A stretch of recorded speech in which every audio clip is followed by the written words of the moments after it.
Awesome. Are we ready? All good. Welcome.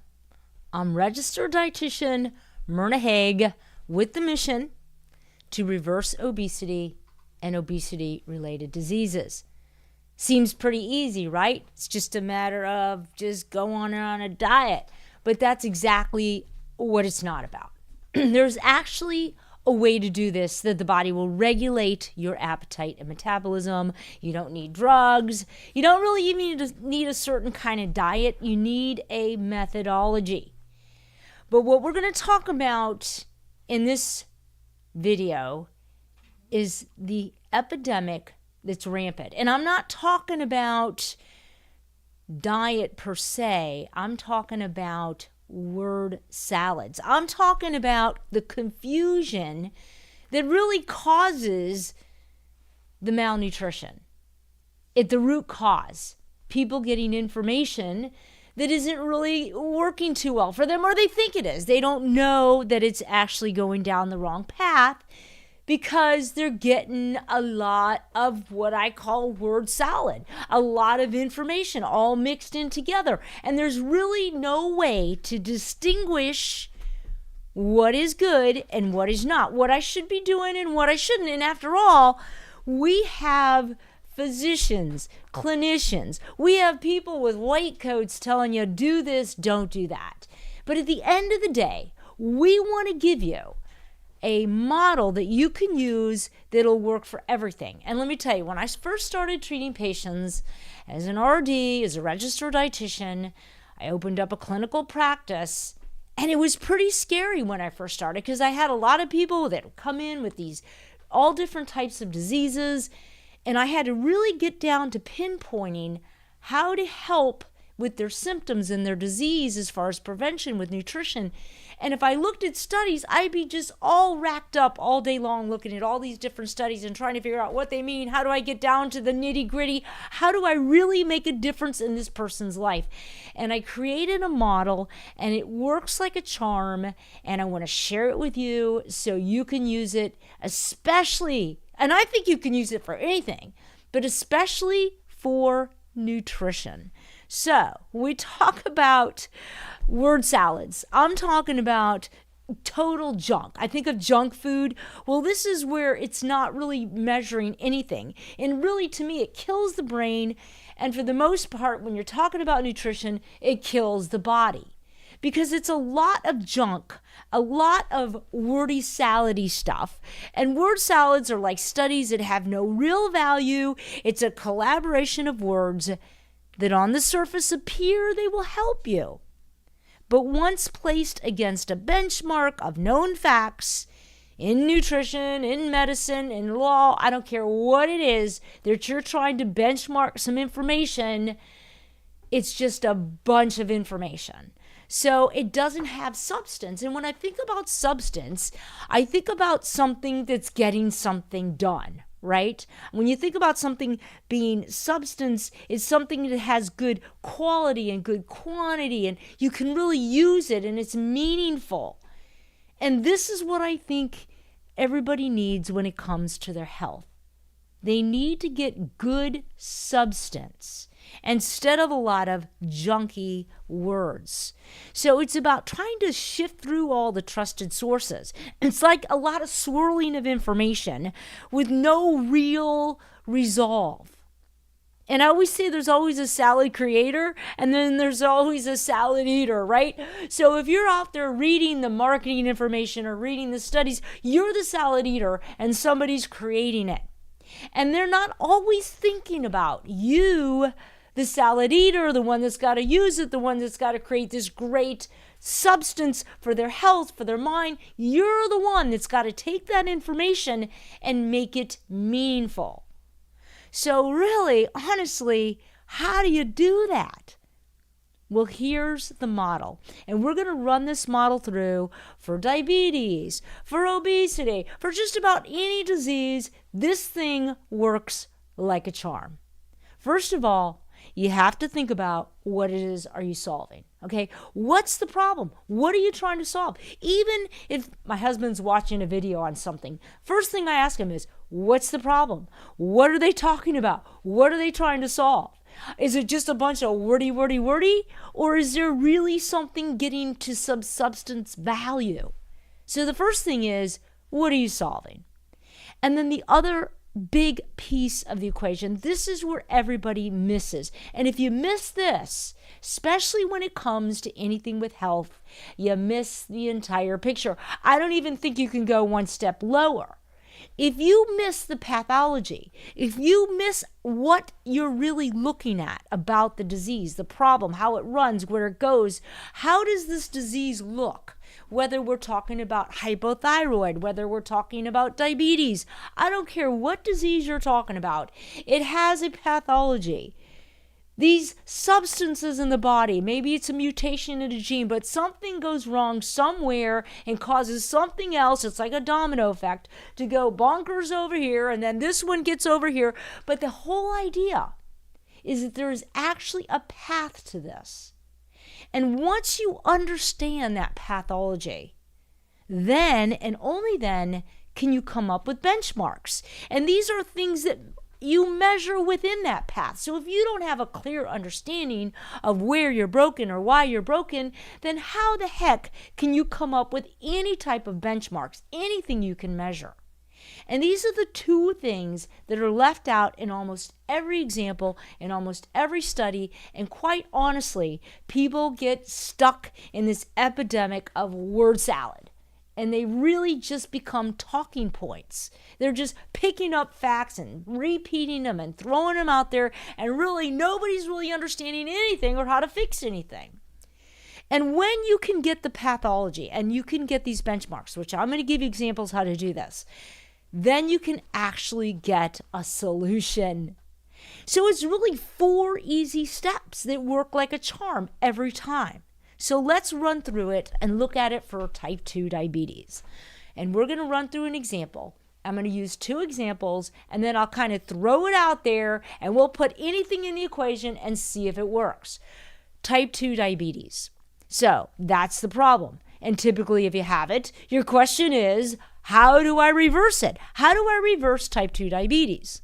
So the first thing you have to do is figure out the path. What is type 2 diabetes? And I don't mean a definition, because that's just word salad. Oh yeah, type 2 diabetes is when you have too much insulin and too much sugar in the blood. That's what the Center of Disease Control does. Gives you a lot of word salad, but there's no substance to that. So we have to think about what is the pathology, which I'm going to run through that for you. And then we're going to look at anything that happens in that path that we can identify. Anything that once we understand what type 2 diabetes is from a pathological standpoint, from looking at it from a science-backed path, then we can see all the little details in that path. And it's only then can we take those details and fix it. So let's run through and talk about type 2 diabetes. So this is the pathology. What happens is that you eat sugar, we'll eat some carbohydrates. The carbohydrates go into the bloodstream. They break down as glucose. So these carbohydrates break down as glucose with the sole purpose of getting inside brain cells and getting inside muscle cells, because muscle cells want to have glucose inside them for energy. Brain cells want glucose inside those cells for you to think clear. So the goal is get the sugar in the muscle. And the only way that's going to be possible is the body releases a hormone, insulin. And this insulin is released at the same time that the glucose, that you eat the carbohydrate, and the glucose goes into the bloodstream, because glucose is broken down carbohydrates, and that insulin attaches to a receptor site on the muscle cell and a receptor site on the brain cell. And this is a beautiful thing, because once that happens, it talks to a messenger who talks to another messenger, which then allows the transporter in that cell to come to the surface of the cell. So what happens is you eat a carbohydrate, it breaks down to glucose, your body releases the hormone insulin, and insulin attaches to a receptor site that then signals the cell to open up a transporter that then allows sugar inside the muscle cell. And once that sugar gets inside the muscle cell, it's wonderful because the muscle cell has more energy. It gets inside the brain cell. Once again, this is how it works metabolically. This is how sugar's supposed to work in the body. But here's where it goes wrong. Because of excess fatty acids, and I want you to think about that because that's a real culprit to all of this, excess fatty acids begin to accumulate inside the muscle cell. So these excess fatty acids that come from two areas, maybe eating too many dietary fats, maybe just eating too much food in general and getting fat, because your fat cells release fatty acids. They also begin to circulate as you get in excess of them, like you have too much body fat, or maybe you're just eating too many dietary fats, even if it's a good fat.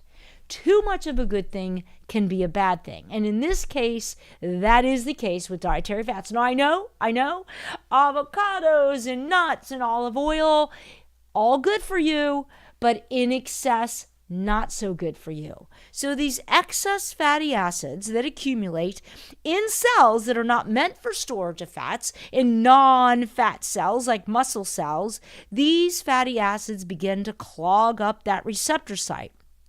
And these fatty acids also change properties, and they become a different type of fat called a ceramide. Now, I'm not trying to get you all junked up on all these fancy words, but ceramides are just a term for excess fatty acids that accumulate in the muscle and then turn into a type of fat called a ceramide.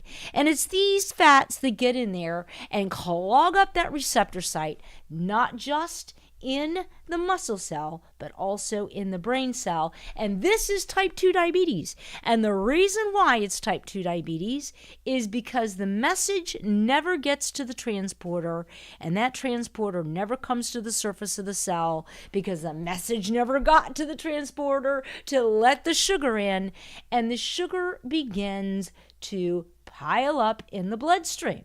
And I always like to tell this story because I really believe so many people out there do not understand the pathology of type 2 diabetes. So as this sugar begins to pile up inside the muscle because it can't get inside, also in the brain can't seem to get inside because these receptor sites are not messaging to allow the sugar inside, then because of the sugar in the blood in excess that never got into the muscle, the body releases more insulin.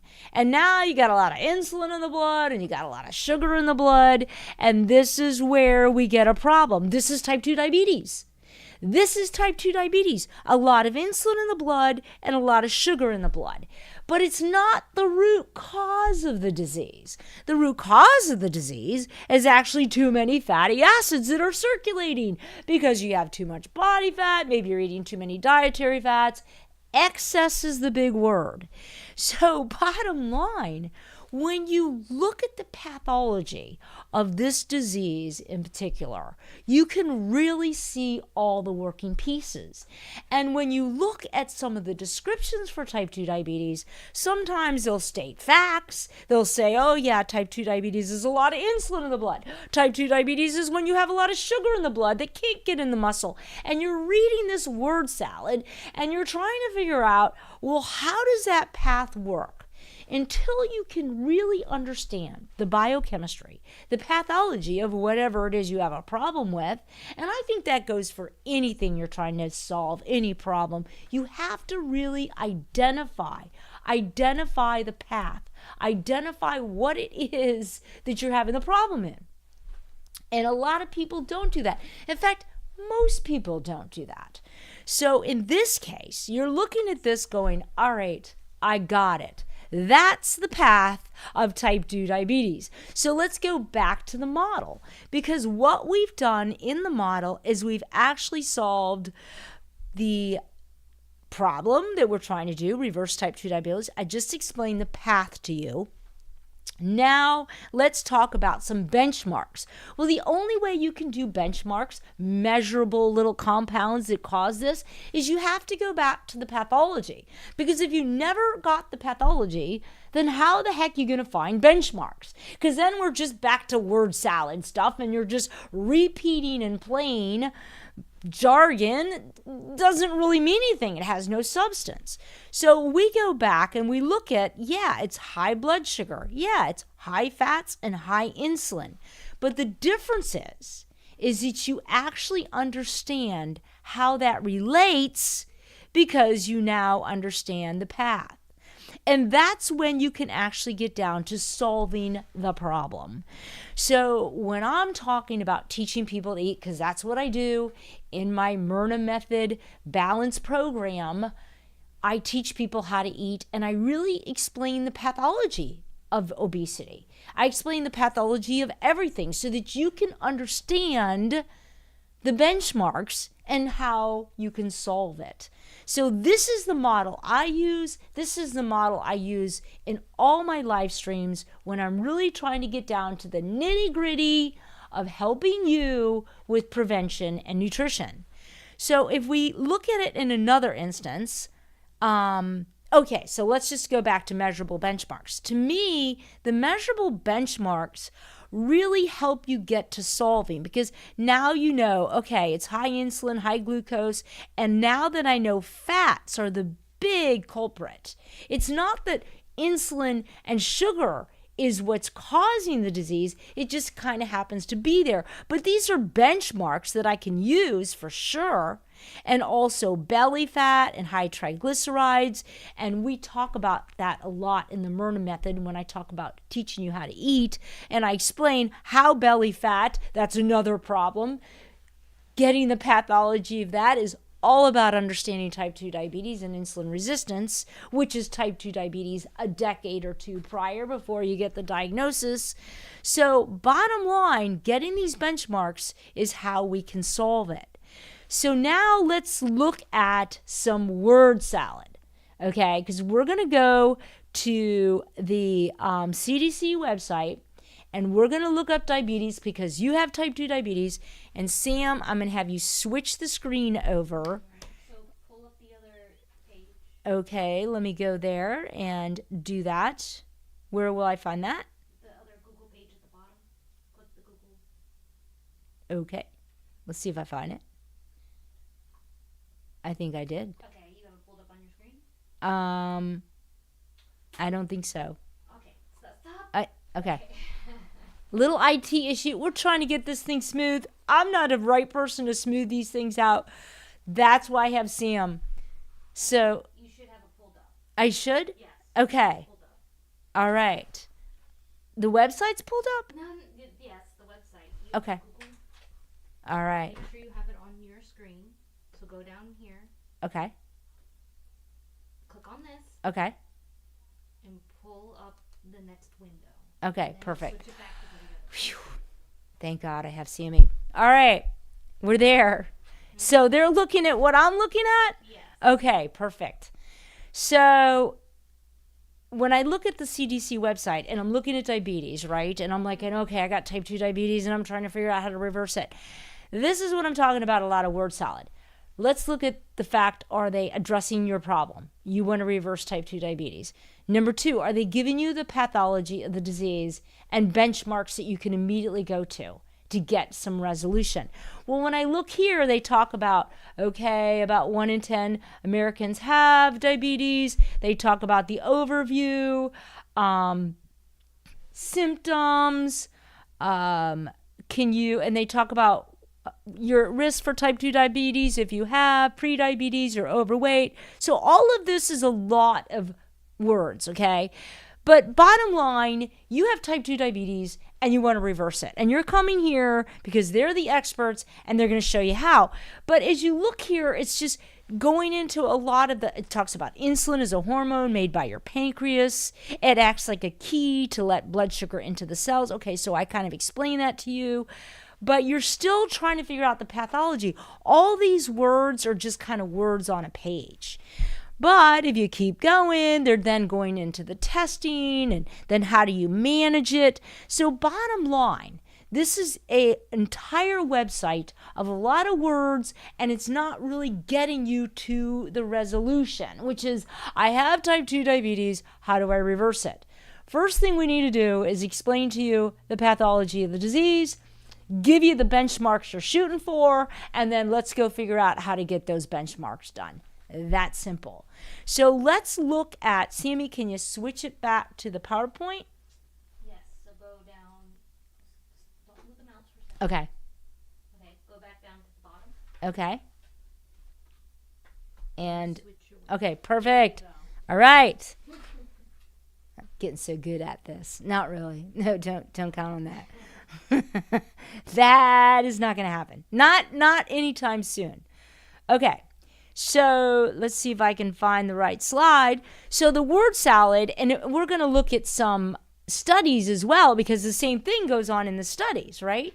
The same kind of stuff. And this is, I'm starting to get, I'm working with patients. This is way when I started to become an RD, and I've got some really difficult cases, and it's like I'm reading study after study, getting facts, and I'm like, okay, man, I got to get right down to it, and I've got to get this disease under control through diet. So what you find is you're going to get this kind of stuff if you don't have a model. If you don't have something to put all these words in to make sense, you're not going to make sense.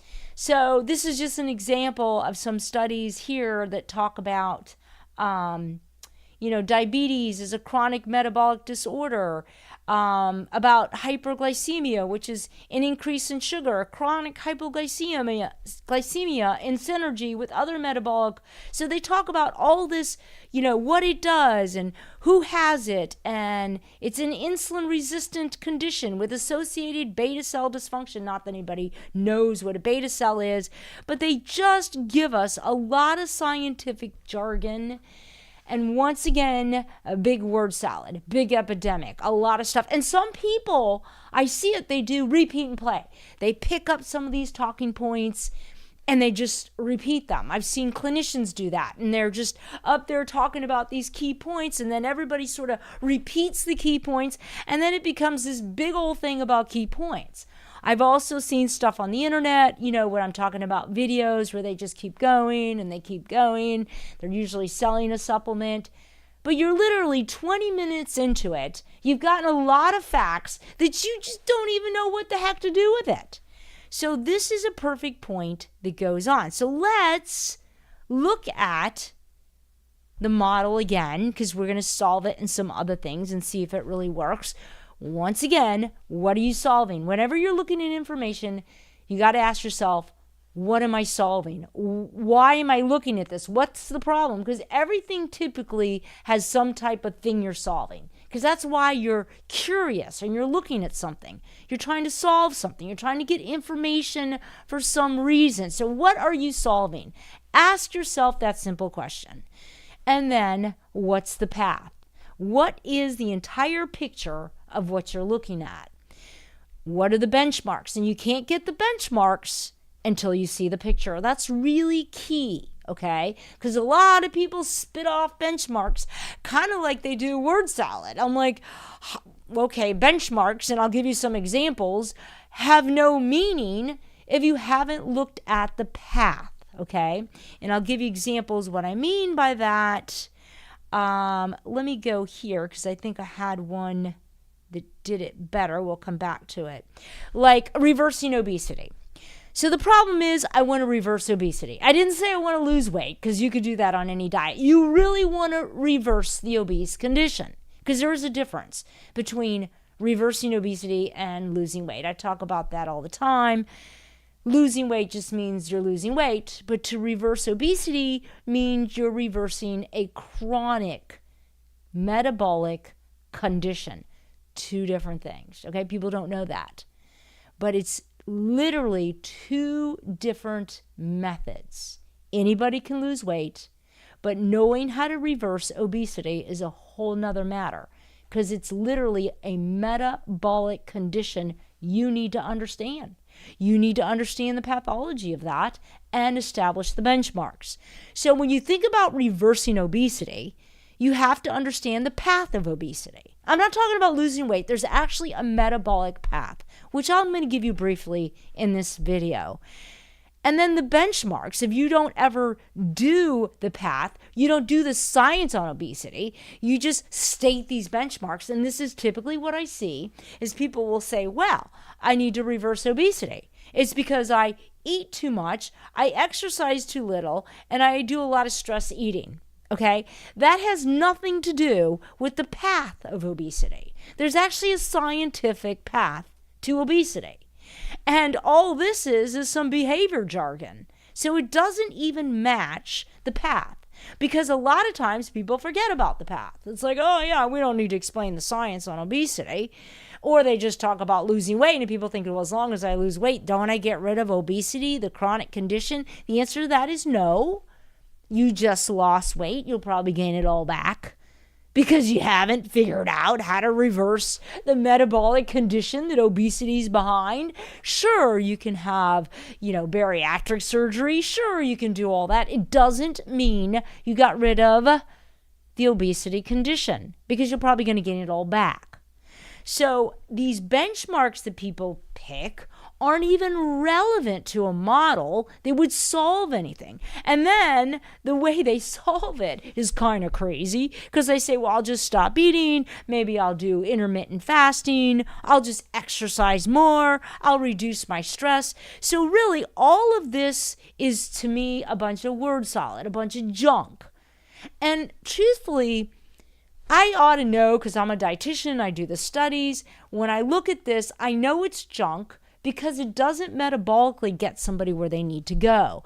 But the average person doesn't know that because they don't have a good model to follow that they can measure the junk against. So let's go back and talk about this obesity, because now that I've given you some insight, let's really talk about, just like we did with the diabetes type 2, let's talk about what is the metabolic reversal of obesity. Because it's certainly not just weight loss, because we all know that doesn't always work out well. So the metabolic difference between the obesity condition and losing weight, I explain it through what I call the obesity cycle. What is the real relevance here is that there are certain things in the body that want you to eat a certain way. There's certain parts of the body, particularly muscles, insulin, gut bacteria, and brain. So I go through my course and I explain to you why those 4 areas are part of the chronic condition of obesity. Because if we don't know how to eat to balance those 4 areas, we're going to eat food that's going to create an unbalanced situation in the body, which will create a chemical response, which will create this addictive behavior, which then leads to food that continues this cycle. Okay? So the obesity problem has to do with a path of imbalanced eating due to 2 things. You have to get your daily goals of macronutrients correct, and you have to balance your meals correct. And the reason why you do that is so that you can make muscles, insulin, gut bacteria, and brain chemicals happy in a homeostasis. When you do that, the body creates this very peaceful, very appetite controlling. The chemicals in the body just stop demanding food. Okay? So, bottom line, the benchmark, because I show you the pathology, is to make sure you get your daily goals of protein, fiber, carbs, and fat, and know how to balance your meals with protein, fiber, carbs, and fat. That's simple, okay?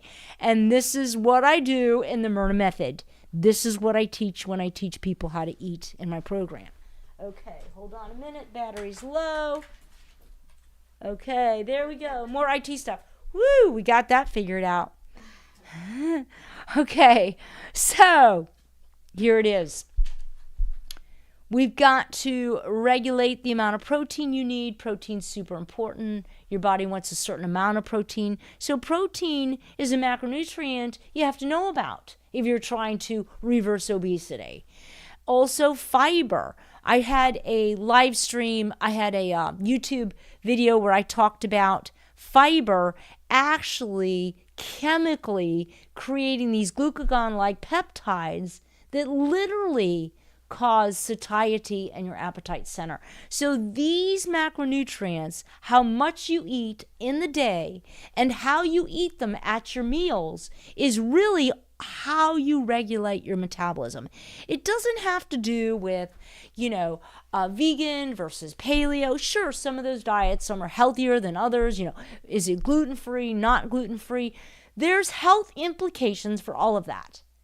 But as far as maintaining your leanest weight, as far as reversing obesity, it has to do with this: balancing your diet properly. And the reason why you balance your diet is because muscles have a way they want you to eat. You have to be compliant or they will cause food addiction. Same with insulin, gut bacteria, and brain chemicals. These macronutrients need to be properly balanced in your diet for the end of the day and at each meal. And it's really easy to understand it. I have a course, I go through it with you, and I explain exactly how that works. So, as far as getting into the pathology, that's what it is I'm explaining the pathology of obesity. I could explain the pathology of rheumatoid arthritis, of hypothyroid, because all these diseases have a path. A way they go, a way they do. You understand that. And a lot of times I think to draw a picture is really cool because I'm a picture person. I got to see it and draw it. Then you can get down to the different benchmarks within that pathology. And that's when you solve almost any equation. You have to understand why you're broken and where you're broken. If you have no clue as to the path of the problem, you can't fix the problem. Everything becomes a word salad.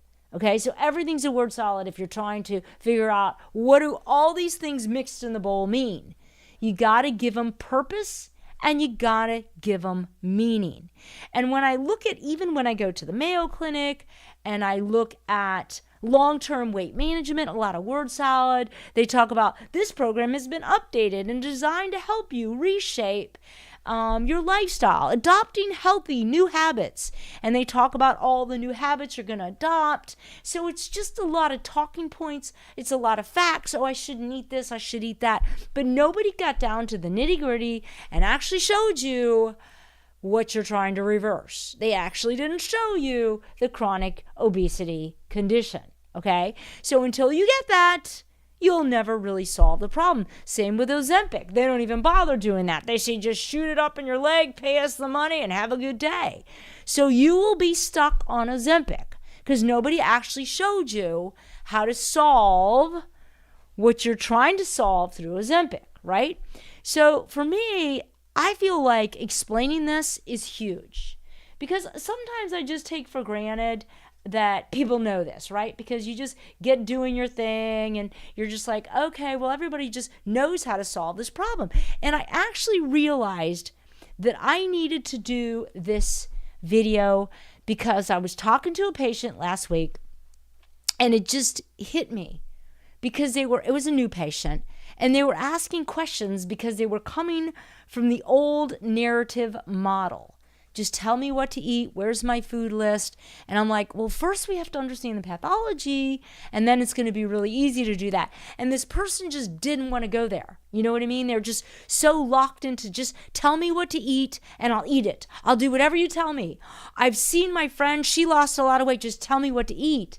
And it was a really hard push to explain that in doing that, I don't really help her, right? Is that I have to go through the process. And when I think about lifestyle, really lifestyle, and this is what I'm saying this is, lifestyle is about a set of beliefs. It's about you believe something to be true. And then you're just following this belief system. And beliefs come from information. So I guess religion would be a lifestyle. You follow a certain religion because you have a certain set of beliefs. Maybe you follow a certain type of nutrition lifestyle or exercise lifestyle. This is all coming from a point of belief, a certain information system. And very few people test their model for getting the information, okay? And you're only as good as the information you get. So that could be real tragedy for a lot of people because they get locked into information that they didn't put any backbone to it. And I think when you start looking how this works in any disease, it works like a charm. Let's look at whatever it is you're trying to reverse, right? Maybe it's rheumatoid arthritis. Write out the pathology. Understand what that disease looks like. And by the way, I don't mind being that person to do that. Actually, I kind of think it's kind of fun. I'm kind of nerdy that way because I love looking at the pathology and then saying, where can we pull out certain benchmarks there? And maybe we can start researching those benchmarks. But that's exactly how I treat patients, is I take that same sort of psychology when I go into it. So when you think of, let's say, rheumatoid arthritis and you think about the disease and you know how it works, then what happens in that path? Well, joints hurt. You get increased inflammation. So you start to pick apart all the things you see in that pathology. And then from there, you have benchmarks that you can now go work on. You can measure. So I think it works great on almost anything. I look at osteoporosis, right?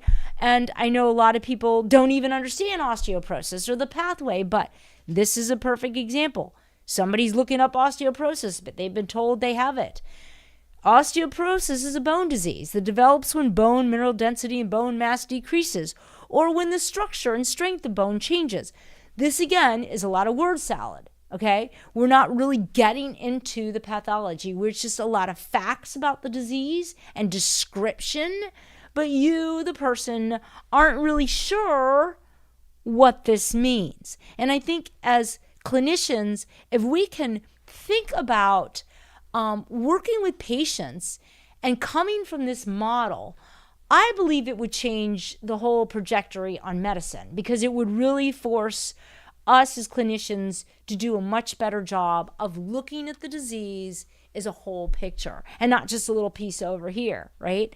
So this is my biggest pet peeve.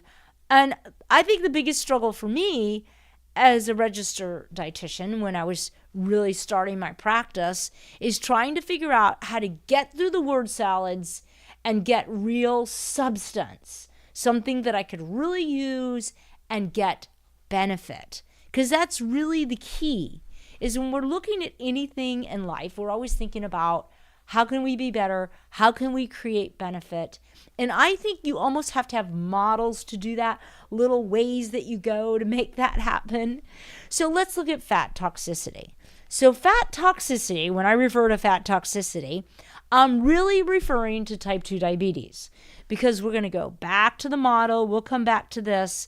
Fat toxicity comes from this whole problem with these excess fatty acids accumulating in non-fat tissue like muscle tissue, and this creates this whole entourage of ceramides that go and destroy receptor sites in the cell lining, which is where that insulin receptor site is. So when I think of toxic fat, I'm thinking of the metabolic problem fat toxicity does. Let's see if I can find that slide again. Okay, here we go. There we go. Nope, wrong one. Here we go. Nope. Sorry, guys.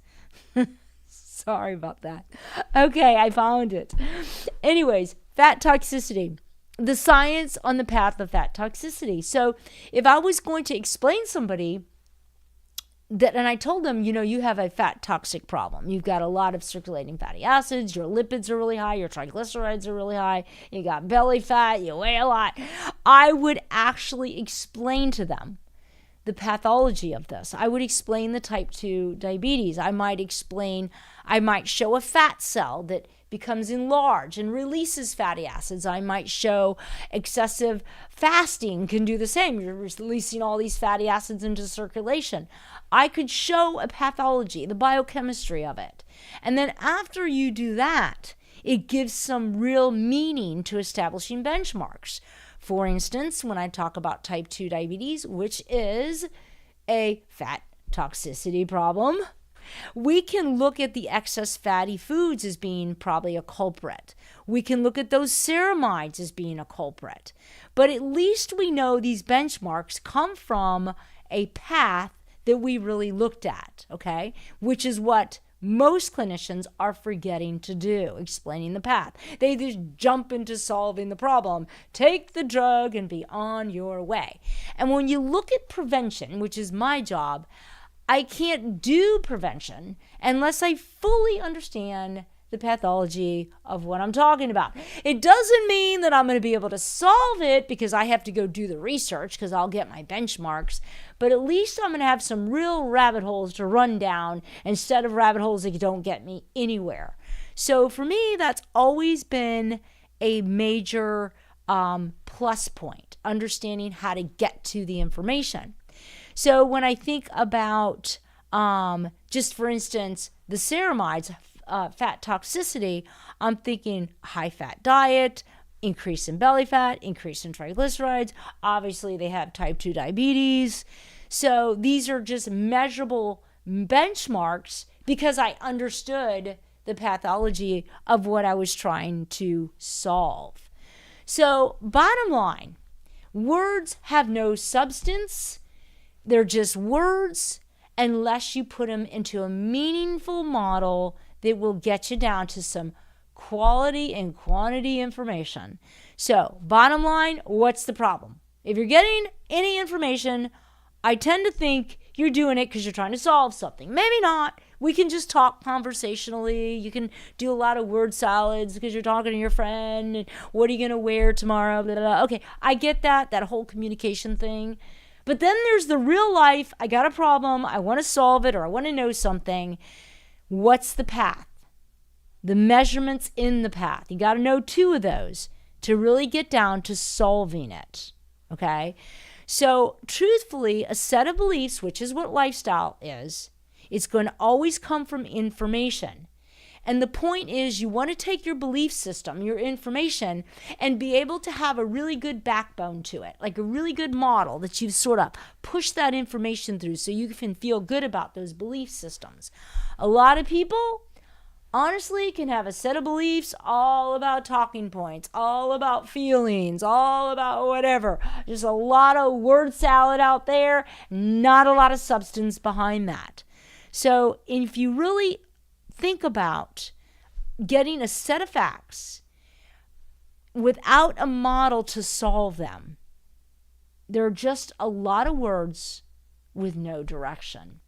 And I do see that a lot on the internet when I look at marketing information. They're trying to get, don't eat, like things like don't eat certain vegetables, don't eat nightshades. Okay, don't eat nightshades. Explain to me the pathology on that. Like, why am I not eating nightshades? Are you referring to an autoimmune condition? Nope. Just don't eat nightshades because they have these lectins in them. So that, again, is a bunch of word salad, okay? You didn't really give me the pathology. You didn't tell me what we were solving. You didn't give me the big baby. You just threw a lot of words, and maybe you're a doctor, you're wearing a white coat, and everybody's going to believe you. That's the worst abuse ever. Because you, as a consumer, are just listening to them. You're not holding them to any standard. They're just giving you a bunch of information, and you're buying it. And they're giving you big words, with the mitochondria and the electron transport chain. And you go, wow, they know those big words. They must really know what they're talking about. And all it is just a lot of words. They're giving you no direction. They're giving you no substance. They're usually trying to sell you something. Period. Okay? So I feel like it's super important to be sort of that reasoning for you, to be able to give you models or do anything I can to help you reverse obesity and obesity-related diseases. And nutrition is huge, and the information out there is huge, right? They're latching on to this obesity thing because it's such a hot topic. And then bottom line, why are we overweight? That's always the question. And the answer is, well, we are lazy, we lack willpower, we're uneducated, we're too busy. And none of that has anything to do with the model I just explained. Okay? It's just a bunch of word salad. Nobody's actually sat down and said, let's really look at this intellectually. Let's really break this down. The problem, the path, the benchmarks. Let's really solve it. What's the backbone to this information? What do you use to analyze your backbone? Nutrition, medicine, law? Yeah, people get licenses for that, right? That's the difference between a registered dietitian and somebody who's a nutritionist. Had to go to school, had to take tests, third party had to analyze it. But bottom line, I have a fiduciary relationship with you to give you solid backbone information, especially if you're an attorney, you have a law degree, or you're a doctor, medical degree. Same thing. There's a certain criteria, there's a certain backbone of information. Medicine, nutrition, law. It's coming from a place of facts and a model of solution and pathology. All of these are going to have that same music, okay, for good reason. That's why if someone's wearing, they got MD behind their name, you sort of trust that they're going to be doing things because you already want to believe that they've done all this backbone stuff. And whatever they recommend, they don't have time to just say, okay, solve it. I'm going to give it to you, give you this medication. They're just jumping all those steps. And that might be okay in medicine, but it will not work in prevention. I don't get that luxury. Okay? So I basically have to come from the place of prevention, which means I have to explain the pathology of anything, because whenever I'm trying to treat you, if I haven't done that, it's not going to make any sense. Which is why a lot of people say, Myrna, just tell me what to eat. It doesn't work. If you really are going to reverse obesity, and I mean really, let's just get rid of it, it's a chronic metabolic condition that's based on a certain pathology, and you can fix it. You just have to know the model to do that. Okay, so the key here is that I really wanted to bring home is that in looking at your health, it's always good to have a model because you get really stuck in a lot of words out there, marketing. And the model you want to use is you want to figure out the problem. And then you want to get the science behind the problem. And that's tough to do, I got to admit, because a lot of people just aren't doing that, right? They're not really explaining it to you as easily as I did with the type 2 diabetes. I hope to be a solution to that, which is why I'm doing this, because I think it's super important. And then from that path, and a lot of times, by the way, I want you to know, when I was studying this, I literally would take hours and hours on a sheet of paper, and I would draw out the biochemistry, this goes here and this goes here, to really understand what it looks like. But having that is how you become powerful in your disease, okay? And so really, the whole idea is understanding that when it comes to looking at your health, it's about taking baby steps, breaking it down, solving problems, mini problems, looking at the path of that problem, looking at the benchmark within that, and doing the baby steps in solving that particular problem. So I want to leave the time for anybody to go through the chat. Samantha? Okay. So, Yellow ones are our channels. okay. So Gary has one. Okay, let me look here. Myrna, don't forget to remind everyone to hit the like button. Hit the like button on the stream and subscribe to the channel if they haven't already. Would help to grow the channel. I know she's got to remind me right? So you can tell I'm not very good at all this IT stuff. That's pretty sad.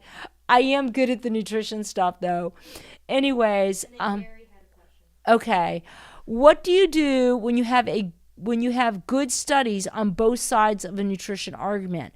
How do you make the decision one is better than the other? That's a really good question. I think that most of these arguments, I would try to find the one that, again, delivers a path. I mean, I'm going to stick to what I believe in and what I know has worked for me in solving disease prevention. Is I always see studies with different arguments, but I always say I'm going to go back to the science, to the truth. What is the disease we're talking about? So I think the more we try to help people with prevention, I'm hoping more clinicians will sort of follow this philosophy. Because once you understand that, then whatever argument you're looking at will make sense. For instance, when we talk about the keto diet is a very high-fat diet. And I just explained to you type 2 diabetes. So what happens with the keto diet is that the blood sugar is really low. There's less sugar in the blood. So it would appear to reverse type 2 diabetes because you have less sugar in the blood. And your doctor goes, wow, your A1C is lower. Wow, your blood sugar is coming down. But it's not really reversing type 2 diabetes. It's over time, the sugar will start to build because what happens is you're still affecting the insulin receptor sites. So all it does is slow it down. It gives you a false sense of positive labs at first. But when you understand the pathology, then you can understand why a keto diet initially may be of benefit, right? But in the long term, it's not really going to be working out well for that patient. So back to that, that's one example. When you have a nutrition argument, I think if everybody goes back to the science, which I consider the pathology, the biochemistry, where we all have to start. Because listen, there's going to be studies, they're going to be talking points on everything, right? They're going to be studies on clinical trials and on this. And I think you'll find a study that will back almost anything you want. But the key is to come from the backbone of the science, which is the pathology of the disease, and then be able to talk about the arguments that you're bringing to the table.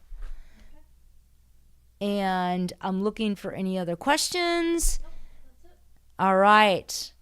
So if there's no other chat questions, I will see you guys next week. Thank you for joining.